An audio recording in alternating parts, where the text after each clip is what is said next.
तर शेतकरी मित्रांनो, आपल्या नवीन व्हिडिओमध्ये आपलं स्वागत आहे. कांदा पेरणी केल्यानंतर आपल्याला कांदा फवारणी करणं सुरुवातीला अतिशय गरजेचं असतं. कांदा पिकासाठी पहिली फवारणी कोणती घ्यायची आणि पहिली गोष्ट तिचा टायमिंग काय आहे. तर शेतकरी मित्रांनो, आज मी ही फवारणी सांगणार आहे. ती केल्यानंतर जर सध्याच्या स्थितीला जे काय स्वच्छ वातावरण आहे, जर असं स्वच्छ वातावरण जर टिकून राहिलं तर तुम्हाला कमीत कमी पुन्हा फवारणी घ्यायची गरजसुद्धा पडणार नाही. त्यामुळे व्हिडिओला नक्की शेवटपर्यंत पहा. तर सर्वात आधी शेतकरी मित्रांनो, कांदा पिकाला पहिली फवारणी घेत असताना किंवा घ्यायची आहे, टायमिंग सर्वात आधी लक्षात घेणे गरजेचं आहे. तर जो काय कांदा पिकाचा पहिला फवारणीचा टायमिंग असतो तो एक ठेवायचा आहे.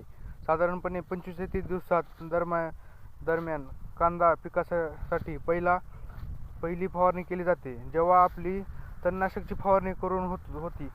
तणनाशकची फवारणी करून झाल्यानंतर साधारणपणे 5 ते 6 दिवसानंतर आपण पहिली फवारणी घेतली गेली पाहिजे.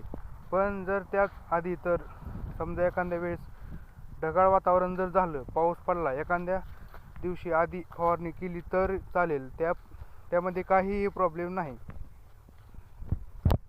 पण शक्यतो जे काय रेग्युलर टायमिंग आहे हा साधारणपणे 20 ते 25 दिवसांच्या त्यामध्ये असला गेला पाहिजे. पहिल्या फवारणीमध्ये शेतकरी मित्रांनो, वापरत असताना त्याला काय वापरायचं आहे, तर शक्यतो स्वच्छ वातावरण जर असेल तर आवश्यक वेळेस काय करायचं आहे, असे औषधं वापरायचे.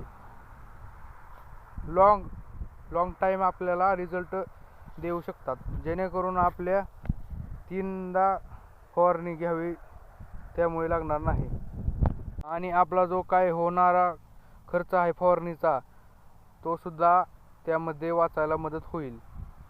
आणि जर एखाद्या वेळेस जर खराब वातावरण असेल, स्वस्तातली त्यामध्ये बुरशीनाशक आहे, त्यासाठी आपल्याला टिल्कचा वापर करायचा आहे.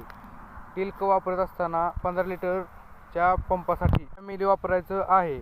मावा असेल, किडे असेल, यासाठी आपल्याला लहानसर गोल्डचा वापर करायचा आहे. लहानसर गोल्ड आहे तर मित्रांनो, याच्यामध्ये स्टिकर 5 मिली वापरायचा आहे आणि कुमानलेचा वापर करणे योग्य ठरते. तर शेतकरी मित्रांनो, पहिल्या फवारणीला ही 4 औषधे फवारणी करा, रिझल्ट नक्की येईल. तर शेतकरी मित्रांनो, आपल्या नवनवीन व्हिडिओ पाहण्यासाठी आपल्या संकेत एडिट या चॅनलला सबस्क्राईब नक्की करा व बेल आयकॉनला क्लिक करा विसरू नका.